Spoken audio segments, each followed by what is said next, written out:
Critical care medicine वाले doctors को ये भी कहा था jack of all trades. Means उन्हें हर हर एक स्पेसिफिक ऑर्गन की नॉलेज होनी चाहिए, हर एक स्पेसिफिक डिजीज़ के बारे में पता होना चाहिए and how to manage the. सभी को पता चल जाता है कि पेशेंट आईसीयू में तो बहुत सीरियस है। तो सर आपने इतना टफ डिपार्टमेंट ही क्यों सेलेक्ट किया? अगर आप पेशेंट ऐसी स्थिति में है जो जिसके बीच में ऐसा लगता है कि ये कब चला गया, हमारे से कब गया, और उसमें आप निकाल के लाते हो उस पेशेंट को जो जाने वाला है, बिल्कुल। Then I feel proud. Then उसमें लगता है कि मैंने मेडिकल फील्ड में कुछ काम किया।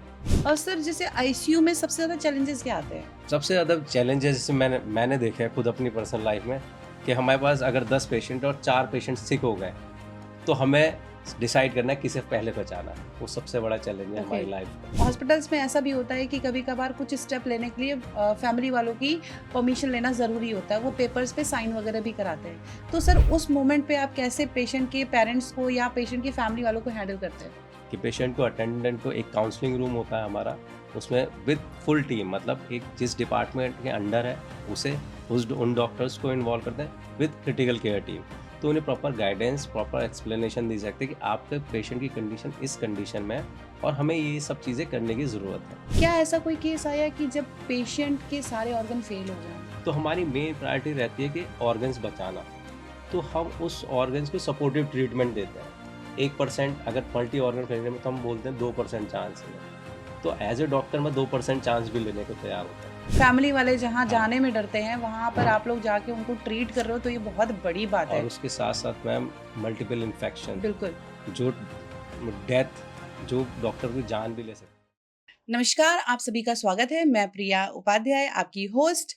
आज हमारे सेंट्रल केयर फाउंडेशन चैनल पे जो आज उपस्थित हैं डॉक्टर अभिषेक देसवाल।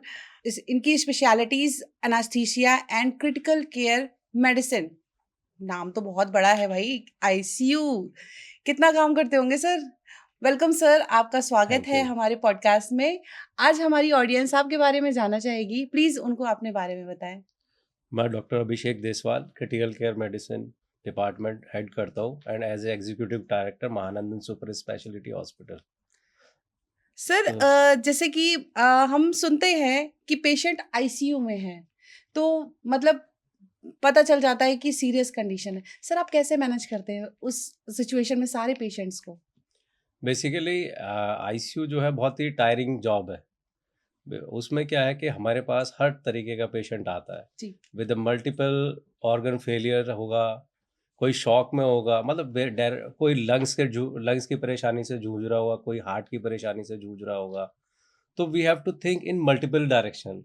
सो क्रिटिकल केयर मेडिसिन वाले डॉक्टर्स को ये भी कहा था jack of all trades.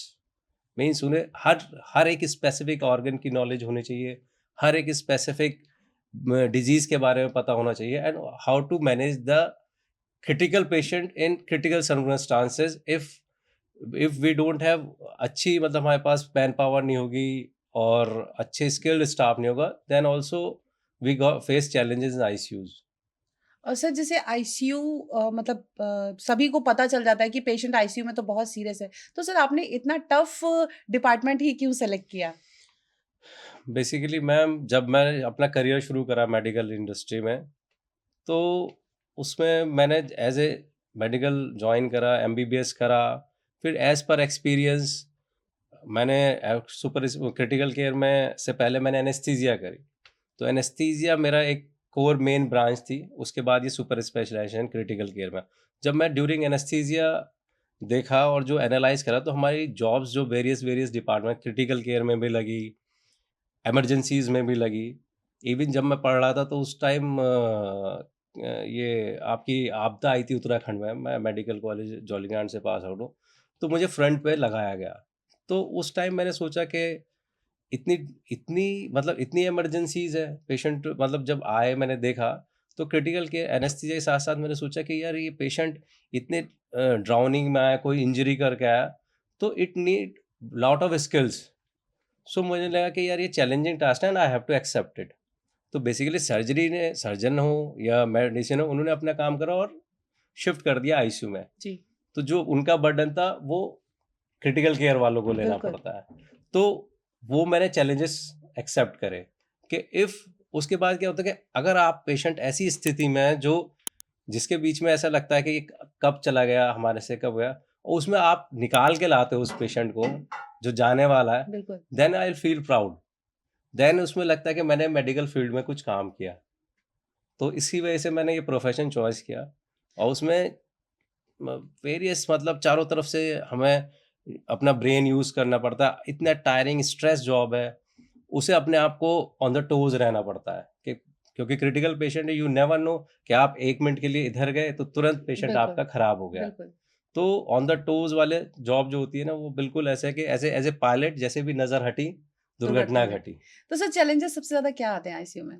Basically ma'am challenges तो पेशेंट के लिए आईसीयू में ये होता है कि पेशेंट सारे ही सिक रहते हैं। हुँ, सिक मतलब और वेरियस वेरियस मैंने आपको बताया, तो उसमें क्या होता है कि अगर हमारे पास लैक ऑफ टीम है या कम एक्सपीरियंस स्टाफ है, तो उसमें हम पेशेंट लूज़ कर जाते हैं क्योंकि ओके, एक डॉक्टर या 2 डॉक्टर हर पेशेंट को अटेंड नहीं कर सकता। बिल्कुल, so we have to recognise the patient, किसे हमें डायर इमरजेंसी है, किसे हम तो we are planned according to trial system. बिल्कुल।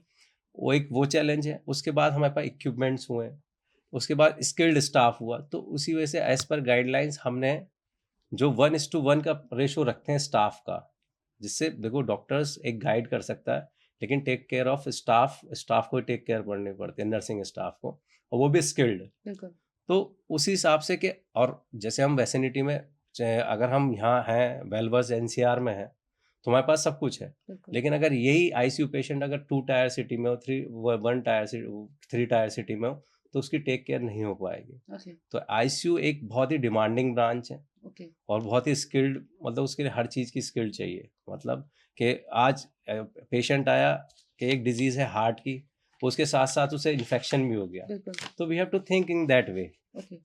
तो हमारी ब्रॉड स्पेक्ट्रम सोच के साथ-साथ हमें स्किल्ड और ये ट्रेन्ड स्टाफ और विद गुड मेडिकल इंफ्रास्ट्रक्चर चाहिए होता है एक आईसीयू के लिए। और सर जैसे आईसीयू में सबसे ज़्यादा चैलेंजेस क्या आते हैं? आईसीयू में सबसे ज़्यादा चेंजेस कि सबसे ज़्यादा चैलेंजेस जैसे मैंने देखे हैं खुद अपनी पर्सनल लाइफ में, कि हमारे पास अगर 10 पेशेंट और 4 पेशेंट सिक हो गए, तो हमें डिसाइड करना है किसे पहले बचाना है। वो सबसे बड़ा चैलेंज है ओके, हमारी लाइफ का।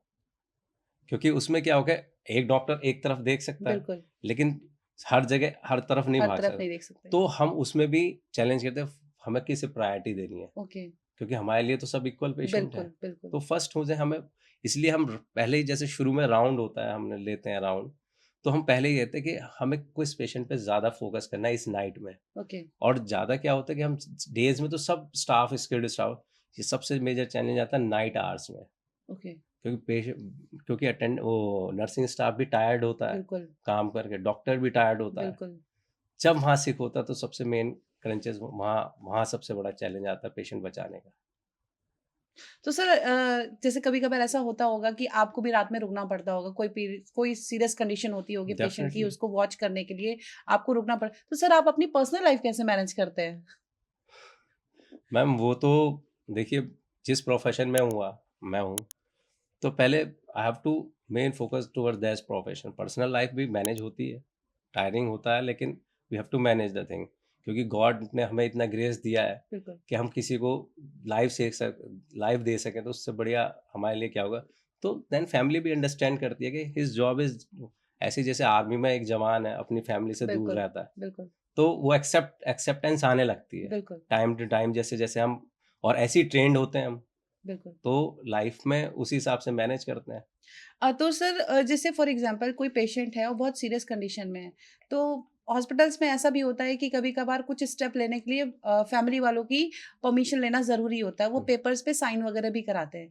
तो सर उस मोमेंट पे आप कैसे पेशेंट के पेरेंट्स को या पेशेंट की फैमिली वालों को हैंडल करते हैं? बेसिकली हम जब पेशेंट आईसीयू में आता है, तो सबसे पहले हम फर्स्ट काम यही करते हैं कि पेशेंट को, अटेंडेंट को, एक काउंसलिंग रूम होता है हमारा, उसमें विद फुल टीम, मतलब एक जिस डिपार्टमेंट के अंडर है उसे, उन डॉक्टर्स को इन्वॉल्व करते हैं विद क्रिटिकल केयर टीम। तो उन्हें प्रॉपर गाइडेंस, प्रॉपर एक्सप्लेनेशन दी सकती है कि आपके पेशेंट की कंडीशन इस कंडीशन में है, और हमें ये सब चीज़ें करने की ज़रूरत है। तो उसमें हम उनका इन्फॉर्म्ड कंसेंट लेते हैं, ओके, जिससे वो खुद कहते हैं कि, क्योंकि हम अपने से करेंगे तो लोग सोसाइटी में भी अलग है कि ये मेरे ज़बरदस्ती वेंटिलेटर पे रख दिया ये, जी, लेकिन उससे पहले हमें सब कुछ एक्सप्लेन कर देते हैं। जिससे कि कोई सेकंड थॉट प्रोसेस रहे ही नहीं। ओके, और उसकी वेल बीइंग के इसके लिए क्या भला है, क्योंकि देखो हम 1 मिनट में उन्हें पढ़ा तो सकते नहीं, पूरा बिल्कुल, ज्ञान नहीं दे सकते, बिल्कुल, लेकिन हम ये कह सकते हैं कि इस चीज़ से हमें ये फ़ायदा कर सकते हैं पेशेंट, क्योंकि आफ्टर ऑल हम पेशेंट के हित के लिए रहते हैं वहाँ। बिल्कुल। तो उस हिसाब से हम कंसर्न लेते हैं, उस हिसाब से उनकी डायग्नोसिस बनाते हैं, उस हिसाब से हम पूरा प्रॉपर पेशेंट को एक्सप्लेन करते हैं।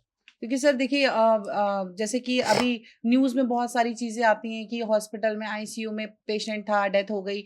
वो अंदर का इंटरनल नहीं समझ पाते क्योंकि फॉर डेफ़िनिटली। द साइकोलॉजी कि हुँ, उनका मेंटल स्टेट एकदम अलग लेवल पर होता है। हुँ। बट आप हमारी ऑडियंस को क्या मैसेज देना चाहेंगे कि जो आईसीयू की लाइफ़ है वो कितनी टफ है और किस तरीके से मैनेज करते हैं तो जो पेशेंट है वो आप पे विश्वास कर सके? बेसिकली मैम जो आईसीयू की लाइफ़ है वो टफेस्ट लाइफ़ है in comparison to clinician, okay, other clinician. Okay, because क्या है कि वहाँ जो एनवायरनमेंट है वो इतना टायरिंग है कि ऑन द टोज़ रहता है, जो भी बिल्कुल, डॉक्टर हो या नर्सिंग स्टाफ हो। बिल्कुल। Along with the alarms, okay, monitor जो जो बीप साउंड्स, तो साउंड उनकी साउंड को भी हैम्पर करती है ब्रेन के बिल्कुल, ब्रेन फंक्शनिंग बिल्कुल, को। तो उसमें उसमें क्या होता है कि डॉक्टर अपने आप ही इतना टायर्ड हो जाता है कि एक पेशेंट को मैनेज करने, अगर कोई पेशेंट सिक हुआ तो एटलीस्ट उसे मैनेज करने में 3 आवर्स लग जाते हैं, उसे रिवाइव करने में, बचाने में। तो अगर सपोज़ करो वहाँ 4, मतलब मैं एज़ पर माय एक्सपीरियंस, जब मैं प्रैक्टिस में मतलब अपनी फेलोशिप ये कर रहा था, तो मैं शाम को 5 बजे जाता था और सुबह 12 बजे फ्री होता था, और मैं 1 घंटा सोता भी नहीं था। 12 बेडेड आईसीयू था वो, मुझे आज भी याद है, जिसमें एआरडीएस के भी पेशेंट थे, सेप्टिक शॉक के भी थे, लिवर फेलियर के भी थे, upper GI bleed, lower GI bleed के भी पेशेंट थे। और हाँ, थॉट प्रोसेस ब्लॉक हो जाता है जब आप मॉर्निंग आवर्स में 4 टू 5 होते हैं। बिल्कुल। तो that is the worst tiring. उसके बाद आप गिव अप करने लगते हो एक टाइम पे कि भाई अब नहीं हो अब सकता। नहीं होगा। लेकिन then we are doctors, so we have to face the challenge and we accept it. तो वो हमारा ये होता है कि ICU is something like, even आप नॉर्मल पेशेंट, आप नॉर्मल व्यक्ति को रख दो आप आईसीयू में 5 दिन के लिए, वो डेफ़िनेटली डिमेंशिया उसका साइकोलॉजी चेंज हो जाएगी उसकी, क्योंकि वो एक क्लोज़ एनवायरनमेंट रहता है। इसलिए हम पेशेंट को क्या, अटेंडेंट को, पेशेंट को भी हम आईसीयू में ऐसी फैसिलिटी रखते हैं उसे दिन और रात का पता चले। ओके, आई उसे एक टर्म बोलते हैं आईसीयू साइकोसिस। ओके। तो पेशेंट उसमें जाते हैं, तो सोचो कि जो डॉक्टर उसमें काम कर रहा है फुल्ली एनवायरनमेंट और वो बिल्कुल, बिल्कुल ठीक है, बिल्कुल। तो उसका क्या हाल होगा? सीरियसली आपने मतलब बहुत ज़्यादा मतलब मैं तो ये कहूँगी कि आप एक तपस्या ही कर रहे हैं, जो कि पेशेंट इतनी सीरियस कंडीशन पे फैमिली वाले जहाँ हाँ, जाने में डरते हैं, वहाँ पर आप लोग जाके उनको ट्रीट कर रहे हो, तो ये बहुत बड़ी बात और है। उसके साथ-साथ मैम मल्टीपल इन्फेक्शन, बिल्कुल, जो डेथ, जो डॉक्टर की जान भी ले सकते हैं, वो सबसे घातक होते हैं इन्फेक्शन। उनसे प्रिकॉशन लेना, उन अटेंडेंटों के बीच में रहना, मतलब उन पेशेंटों के बीच में रहना, तो वो सबसे ही मेजर टायरिंग जॉब होती है। सर मेरे माइंड में एक बहुत अच्छा क्वेश्चन आया, जैसे अभी कोविड आया था, हुँ। तो कोविड का टाइम कितना क्रिटिकल था? लोग मतलब अपने फैमिली के मेंबर्स को भी मतलब एकदम आइसोलेट कर दे रहे थे। तो उस टाइम सिचुएशन तो बहुत ही वर्स्ट थी, आईसीयू भी मतलब रेडी नहीं थे इस प्रॉब्लम डेफ़िनिटली के लिए। मैम। तो सर उस टाइम पे आपने कैसे हैंडल किया? मैम मैं उस टाइम क्रिटिकल केयर हेड था और मेरे अंडर 60 बेडेड आईसीयू था। ओके, सो जब मैंने पहला पेशेंट रिसीव करा तो वहाँ, मतलब जब मैंने शुरुआत करी उस आईसीयू में, तो प्रॉपर गाइडलाइंस बनाई मैंने उसकी। ओके, उसके बाद जब पहला पेशेंट आया तो इतना फ़ियर फैक्टर था लोगों में कि इवन डॉक्टर्स नहीं आ रहे थे। मैं और मेरी 5 लोगों की टीम थी। फर्स्ट पेशेंट जो था मैंने वेंटिलेट, बिकॉज़ वो एयरबॉर्न डिज़ीज़ थी, एयर से हो जाती, लेकिन मैंने चैलेंज लिया और मैंने खुद पहला पेशेंट वो वेंटिलेटर पे लिया। ओह! पेशेंट सिक आया था। उसके बाद फिर कॉन्फिडेंस बनता है, पीपीई किट थी। फिर हमने सोचा कि यार देखो, हमें बनाया हीलिंग के लिए, बिल्कुल, ठीक है ना मैम? हीलिंग के लिए बनाया, तो अगर कुछ होना हो तो भगवान देख रहा है ना। सो भगवान को याद करते हुए हम फील्ड में उतर गए कोविड के, और फिर हमने पेशेंट ट्रीट करने शुरू कर दिए। ऑल्दो बहुत चैलेंज आए उसमें भी, क्योंकि वहाँ उस टाइम पे इतने मेजर्स हैं कि एडुकेट स्टाफ नहीं था हमारे पास, ये फ्लोर मैन पावर नहीं थी। इवन ऑक्सीजन सप्लाई हैम्पर हो रही थी, even pressures, oxygen pressures down हो रहे थे। तो जो patient high high oxygen support पे थे, वो तुरंत डिटोरेट हो रहे थे। तो मतलब वो तो मैं चाहूँगा कि किसी की लाइफ में ऐसा डिज़ास्टर आए ही ना, जो मैंने देखा है। अपने हाथों में, मतलब एक मेरा जनरल सर्जन था, मैं 1 दिन पहले उसे बोल के आया था कि आप सही हो रहे हो। इत्तेफाक से वो क्या हुआ कि वो डिटोरेट होगा, नेक्स्ट डे एक्सपायर हो गया। तो थिंक लाइक दैट कि एक अपना कलीग खोना और बहुत चीज़ें होती हैं, इवन फैमिली मेंबर्स भी बिल्कुल। होते हैं, लेकिन that was the disaster of my life, मतलब मैंने जो देखा है अपनी लाइफ में। सर ऐसी कोई आपकी लाइफ में उस टाइम की कोई भी किस्सा हो जो आप हमसे शेयर करना चाहते हो हमारी ऑडियंस के साथ? जिससे वो आईसीयू के डॉक्टर्स की लाइफ को समझ सकें और थोड़ा-सा उन पे मतलब रहम कर सकें, क्योंकि ये बहुत बड़ी बात है कि आप वहाँ पर रह के इतने क्रिटिकल पेशेंट्स की आप ट्रीटमेंट कर रहे हो और कभी-कभार सिचुएशन बिगड़ भी जाती है, जो डेफिनिटली। पेशेंट की फैमिली वाले नहीं समझते हैं और बहुत ही ज़्यादा प्रॉब्लम क्रिएट करते हैं। तो सर आप अपना वो कोई एक किस्सा सुनाएँ जिससे हमारी ऑडियंस वो सुन सके? हाँ, मैं सुनाना चाहूँगा। एक किस्सा था, एक पेशेंट था मेरे पास क्रिटिकल केयर में ही, वो 100% एफआईयू सपोर्ट पे था। तो मैं मतलब लोग रोज़ कोई बाहर से काउंसलिंग करते थे, वीडियो, ऑडियो वगैरह, तो मैंने एक पैटर्न में था, मैं रोज़ जाता था, रोज़ राउंड लेता था पेशेंट का और मैं उस पेशेंट को समझा के आता था। तो वो क्या था, वो थोड़ा और ओवर कॉन्फिडेंस में था और मैंने उसे इतना समझाया, देखो आते हैं चीज़ें कि डॉक्टर पे ब्लेम आता है। लेकिन मैंने कहा कि वो बाईपास मास्क हमेशा उतार के रखता था अपनी उसके लिए, कन्वीनिएंट के लिए। ओके, तो वो किसी बड़े उसका था, मतलब किसी इन्फ्लुएंसर के नोन टू थे, तो ओके। वो अपनी अपनी मैंने मैंने उन्हें कई बार समझाया कि आप खराब हो जाओगे, आप खराब हो जाओगे। फाइनली एक दिन वो डिटोरेट हुआ और एक्सपायर हो गया। ओह! उसे बचाने की बहुत कोशिश करी गई, लेकिन उन्होंने कहा, बाहर के अटेंडेंटों ने कहा कि डॉक्टर पे ब्लेम लगाया कि इन्होंने हमारा पेशेंट ध्यान से नहीं देखा। तो दैट डिसहार्टेंड मी कि हम 24 घंटे किसी के साथ नहीं खड़े थे, बिल्कुल। लेकिन हमेशा सड़क पे भी चलते हो, स्वयं को अपनी रक्षा खुद बिल्कुल करनी करनी पड़ती है, चाहिए, खुद ही ठीक है? करनी पड़ती तो है। जब पेशेंट ही कोऑपरेट नहीं करेगा, तो उसमें कोई डॉक्टर की कोई गलती नहीं होती है, लेकिन फिर भी डॉक्टर को ब्लेम करा जाता है। तो ऐसे चैलेंजेस बहुत देखे हैं मैंने। इवन मतलब और भी बहुत किस्से हैं, उस दौरान तो मैंने नियर अबाउट 500 पेशेंट मेरे अंडर से गए हैं, जिन्हें हम 5000 500 आईसीयू फाइव पेशेंट, हाँ, 500 आईसीयू पेशेंट, पेशेंट। हाँ।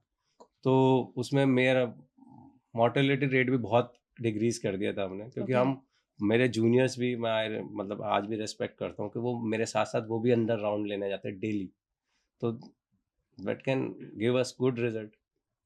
मेरी ऑडियंस से ये रिक्वेस्ट रहेगी कि अगर आपका कोई भी पेशेंट आईसीयू में एडमिट है, तो आप डॉक्टर्स को सपोर्ट करिए और उन पर विश्वास रखिए, वो वहाँ पर पेशेंट को सही करने के लिए ही हैं। उन्होंने अपना जीवन इसीलिए लगाया है कि जो भी पेशेंट है, उनको वो ठीक कर सकें।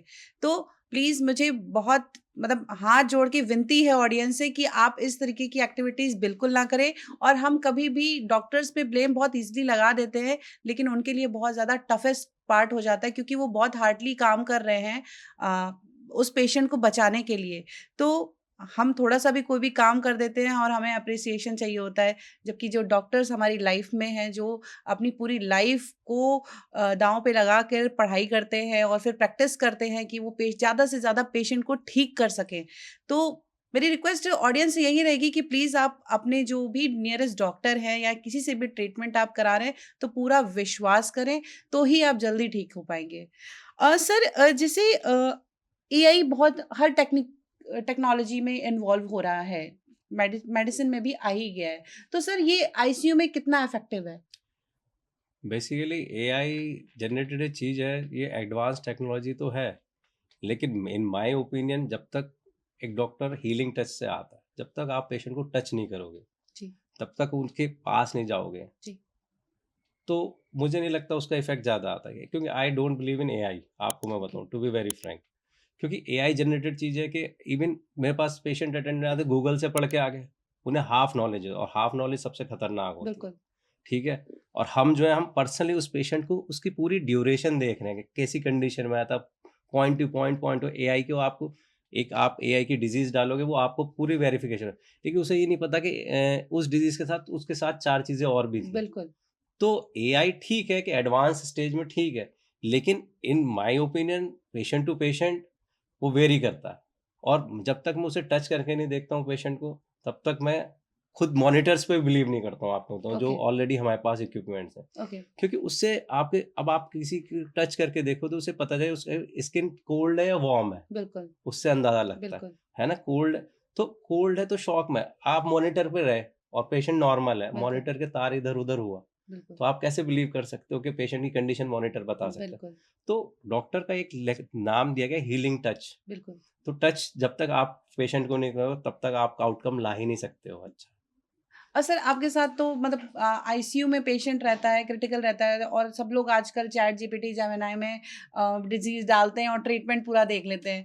तो सर उस सिचुएशन में सर पेशेंट आता है आपके पास तो ऑब्वियस सी बात है क्वेश्चन्स तो करता ही होगा। तो डेफ़िनिटली सर आप करता उसको हूँ। हैंडल कैसे करते हैं? बेसिकली हम जिस दिन वो पेशेंट आता है उसी दिन से हम हमारे फर्स्ट प्रायोरिटी रहती है काउंसलिंग करने की, ओके, कि आपका पेशेंट इस कंडीशन में है, इस कंडीशन में है। हम एक वर्ड बताएँगे, उसे पूरा पढ़ के आता है हमारे पास ओके, पेशेंट, पूरी नॉलेज लेके आता है। बिल्कुल, लेकिन उसे ये नहीं पता उसके साथ-साथ 4 चीज़ें भी जुड़ी हुई हैं। बिल्कुल। क्योंकि देखो हमारी बॉडी एक जस्ट लाइक ए मशीन है। एक पार्ट दूसरे पार्ट से जो है, जैसे हार्ट ब्रेन से कनेक्टेड है, लंग्स हार्ट से कनेक्टेड है। तो उन्हें एक स्पेसिफिक डिज़ीज़ तो पता चल जाती है, लेकिन हुँ, उसके साथ-साथ क्या-क्या चीज़ें हमारी कॉम्प्रोमाइज़ हो रही हैं, वो नहीं पता चलती। तो हम उसे उसी हिसाब से बताते हैं, then he can understand better. वो ओके, वर्ड तो पढ़ा है एक डिज़ीज़, लेकिन उसके साथ-साथ हम उसे बताते हैं, इसके साथ ही तुम्हारी ये किडनी भी इन्वॉल्व हो रही है, इसका ये भी इन्वॉल्व है। देन थोड़ा-सा मुझे लगता है कि वो बेटर समझ पाता है उस चीज़ों को, क्योंकि हम बिल्कुल। उस चीज़ को कोरिलेट करके बताते हैं। इवन उसकी उसे लाते हैं, उसे दिखाते हैं आईसीयू में कि आपकी पेशेंट की कंडीशन ये है, देन ही गेट ट्रस्टेड, मतलब हमारे ऊपर ट्रस्ट करता है। और सर जैसे आजकल इंस्टा रील पे भी बहुत सारे क्वेश्चंस आ जाते हैं आजकल तो मतलब जितने भी इन्फ्लुएंसर्स हैं नए बने हुए हैं डाइटिशियन का कोर्स कर लिया न्यूट्रिशनल कोर्स कर लिया और वो पूरी मतलब डिजीज का ही ट्रीटमेंट बताने लग जाते हैं कि आप खाने से ही ठीक हो पाएंगे तो सर इसमें कितना मिथ है कितना सच है देखिए मैम, एक मेडिकल प्रोफ़ेशन जो होता है ना, बहुत हार्ड वर्किंग प्रोफ़ेशन होता है। नियर अबाउट 15 से 16 ईयर लग जाते हैं इस प्रोफ़ेशन को पढ़ने में, उसके बाद प्रैक्टिस में आने में।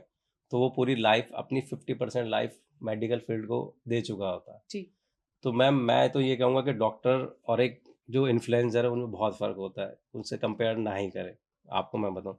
क्योंकि उन्हें बेसिक तो पता, बेसिक नहीं है, सुपरफिशियल बातें होती हैं। बिल्कुल और मैं इन माय ओपिनियन हाफ नॉलेज सबसे डेंजरस होती है। बिल्कुल जब तक फुल नॉलेज ना हो उस चीज़ का इलाज बताना नहीं चाहिए। बिल्कुल उन्हें ये पता है कि इससे ठीक हो सकता है, उन्हें ये नहीं पता उसके कॉन्सिक्वेंसेस क्या हो सकते हैं, बिल्कुल उसकी नेगेटिविटी क्या हो सकती है, उसकी और बाकी चीज़ों पे क्या इम्पैक्ट डाल सकते हैं। तो मैं यही चाहूँगा कि जब तक आपको फुल नॉलेज ना हो तो किसी को गाइड ना करें। मैं रिक्वेस्ट करूँगी अपनी ऑडियंस से कि जो भी वो रील्स या वीडियोज़ देख रहे हैं, पहले आप सोर्स ऑफ जनरेटेड वीडियोज़ देख लें कि वो कहाँ से सोर्स की गई हैं। जो भी मेडिकल प्रैक्टिशनर होता है, वो पूरी लाइफ़ लगा देता है इस चीज़ को लर्न करने में और चीज़ें सही करने में। तो प्लीज़ उनको फ़ॉलो कीजिएगा।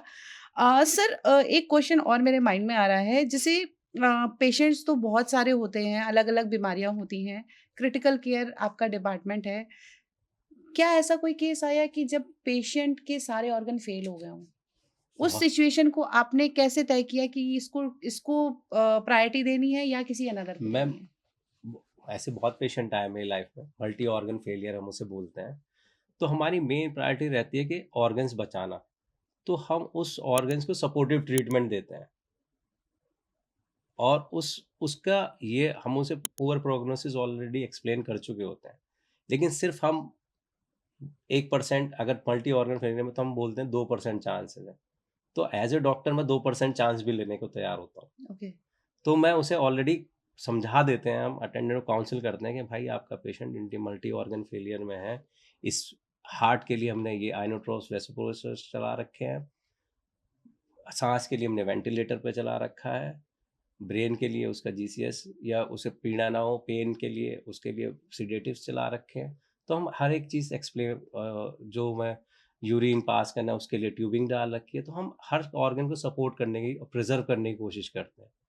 तो ओल्ड एजेस में मैंने as my experience old ages में आउटकम खराब आता है, लेकिन मैंने बहुत से पेशेंट, यंग पेशेंट जो होते हैं, वो आउटकम आते हुए भी देखा है। ऐसा नहीं कि मैं मल्टी ऑर्गन है तो आउटकम नहीं आता है।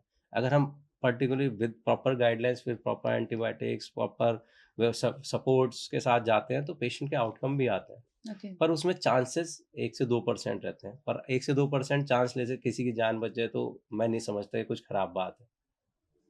और सर जैसे सेप्सिस सेप्सिस और सेप्टिक शॉक में गोल्डन आवर में सबसे ज़्यादा कौन-सी ऐसी रणनीति आप करते हो जो वो उसको क्योर कर सके?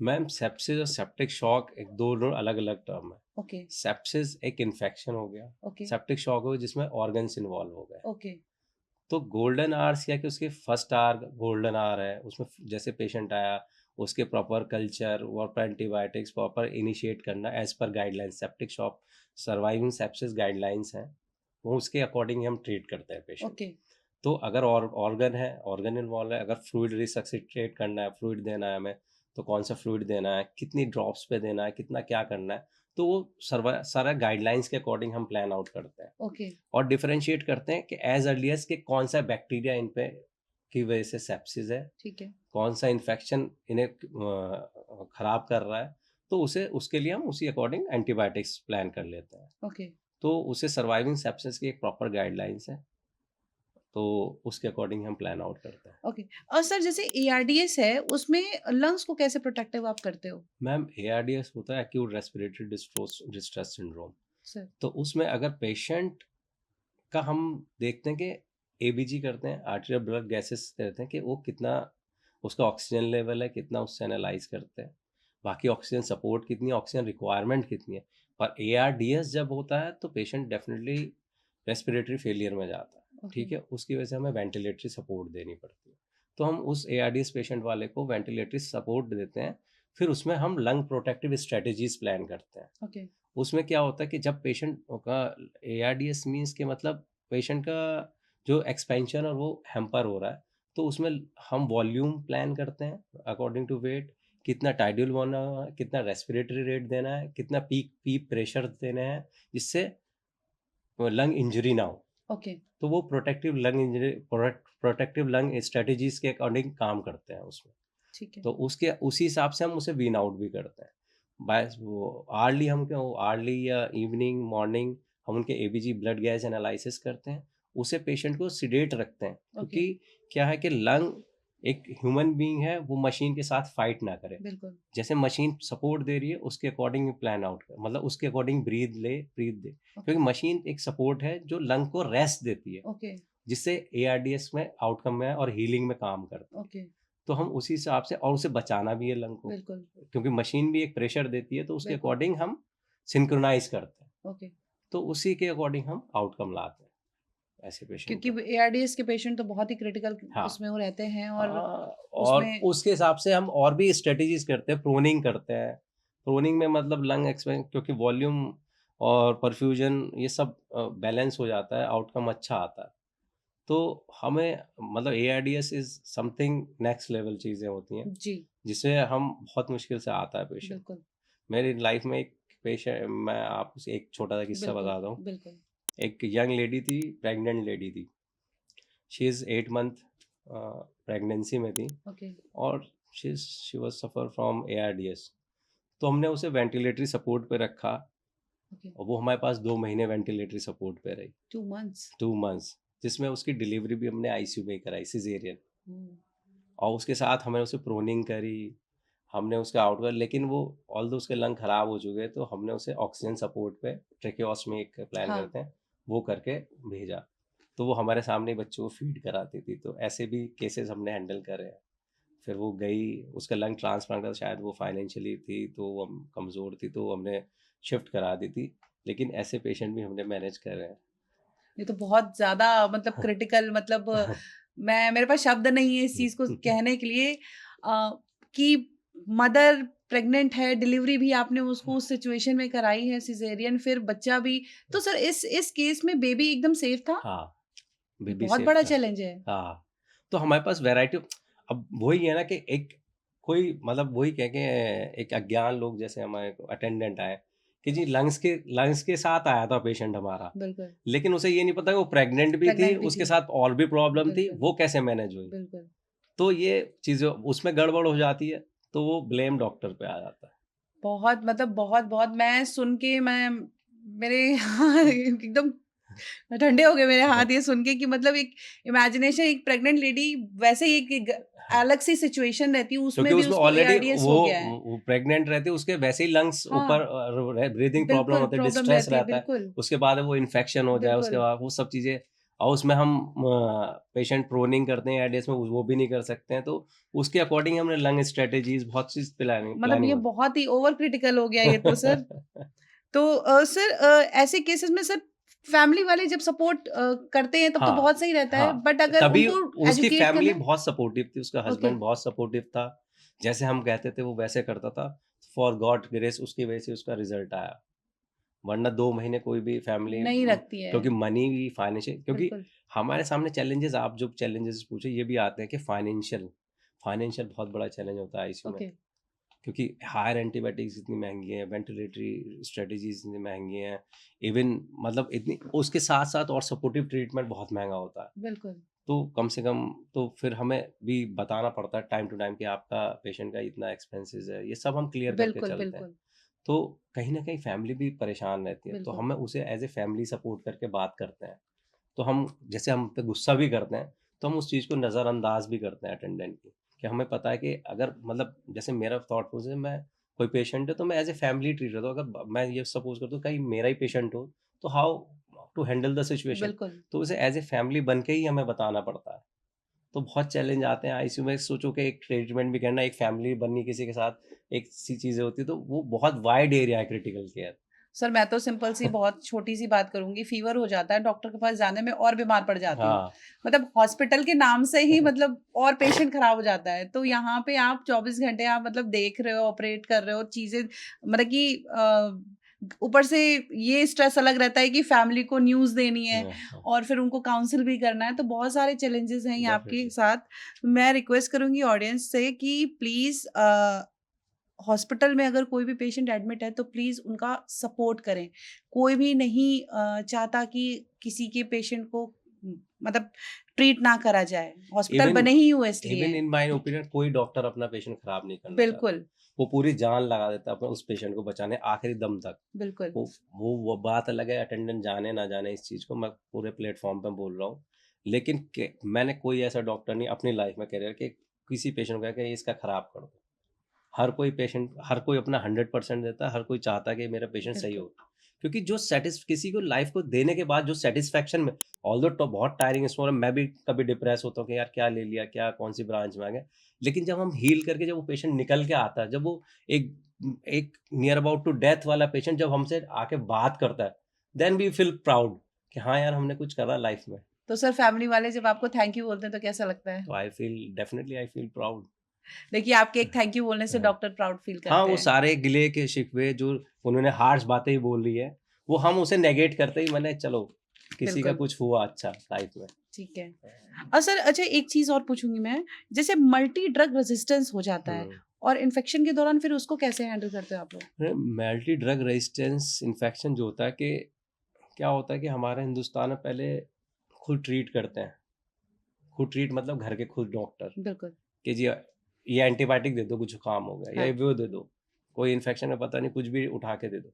फिर साथ में क्वैक्स जो मतलब मार्केट में बहुत हैं बिना बिल्कुल, डिग्री के, उनके पास उन्होंने स्टेरॉइड दे दिए, उसने दे दिया। फिर वो हॉस्पिटल में गए, फिर हॉस्पिटल में जाके वहाँ से एंटीबायोटिक उनकी और में तो ये सब कॉम्बिनेशन करके डब मल्टी ड्रग रेजिस्टेंट बनता है। ओके, और वो बग इतना स्ट्रॉन्ग हो जाता है कि जो हम हायर एंटीबायोटिक्स भी देते हैं, वो भी इफ़ेक्ट नहीं करती हैं। ओके, तो उसके साथ-साथ हम ऐड ऑन एडजुवेंट थेरेपी देते हैं, पेनिसिलिन या कुछ ऐसे इंजेक्शन देके जिससे उस पे रिएक्ट हो और कुछ बचे लाइफ। ओके, लेकिन मल्टी ड्रग रेजिस्टेंट इंडिया का सबसे बड़ा वर्स्ट ड्रॉबैक है कि जब पेशेंट क्योंकि पेशेंट मल्टीपल जगह से आता है इंडिया में।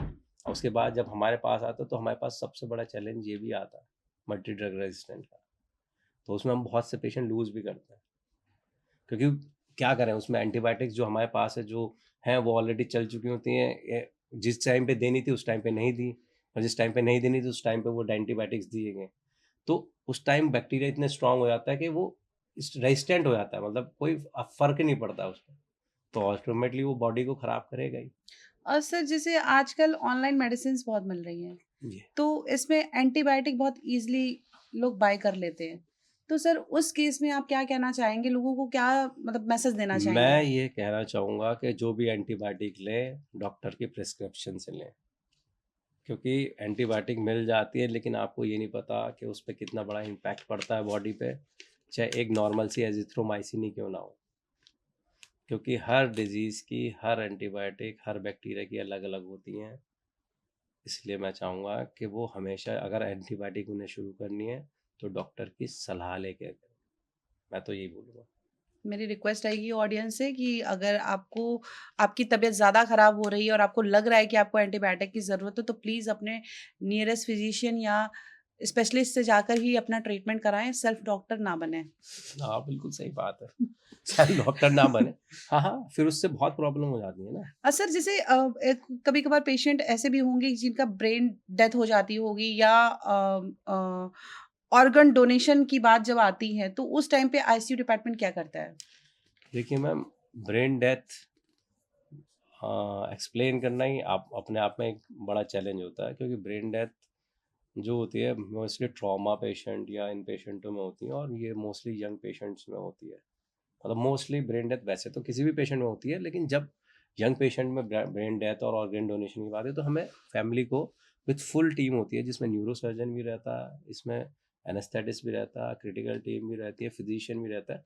तो वो सबको, और फिर कुछ वेंटिलेटरी स्ट्रेटजीज होती है जिससे हम रूल आउट करते हैं कि पेशेंट ब्रेन डेथ है। बिल्कुल। तो उसके साथ साथ हमें साइड बाय साइड फैमिली को भी एक्सप्लेन करता है कि भाई, बोलते हैं हम हमसे भी बोलते हैं कि आप इसे रख लो, देख लेंगे। मैंने कहा, इसका कुछ काम, कुछ आउटकम नहीं है। जिसका ब्रेन गया वो कभी वापस नहीं आता है।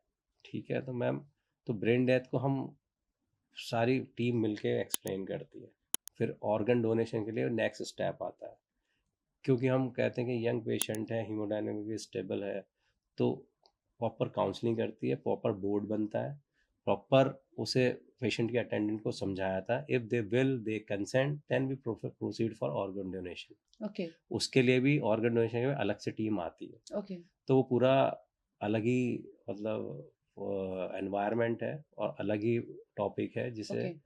फिर ऑर्गन डोनेशन का पूरा टीम होती है, उसमें कोलैबोरेशन होता है, गवर्नमेंट का कोलैबोरेशन होता है। तो पैनल्स होते हैं जिनकी कंसेंट से सब ऑर्गन डोनेशन का प्रोग्राम शुरू करते हैं। ओके सर, ये आईसीयू के बारे में आज तक का मुझे नहीं पता था इतना कुछ। मुझे नहीं लगता कि मेरी ऑडियंस को भी इतना कुछ पता होगा। तो बहुत-बहुत धन्यवाद सर, आपने अपना थैंक यू। कीमती समय हमारे लिए निकाला और हमारी ऑडियंस से मैं रिक्वेस्ट करूँगी कि आप इस वीडियो को ज़्यादा से ज़्यादा शेयर करें और हमारे चैनल को सब्सक्राइब करें, जिससे आपको हेल्थ से जुड़ी जो भी इन्फॉर्मेशन है, वो डायरेक्टली हमारे डॉक्टर्स से मिल रही है। यहाँ पे कोई भी इन्फ्लुएंसर नहीं है। तो प्लीज़ आप इस वीडियो को ज़्यादा से ज़्यादा शेयर करें और हमारे चैनल को सब्सक्राइब करें। और मैं आपको बताना चाहूँगी, जो हमारे डॉक्टर अभिषेक देसवाल हैं, महानंदन सुपर स्पेशलिटी हॉस्पिटल में उपस्थित हैं, जहाँ पर 24/7 क्रिटिकल केयर सर्विसेज अवेलेबल हैं। और अगर आप दिल्ली एनसीआर से ताल्लुक़ रखते हैं, तो आप आके यहाँ पे अपना ट्रीटमेंट करा सकते हैं। Thank you so much sir, thank you आपका मैम। बहुत-बहुत धन्यवाद। Thank you.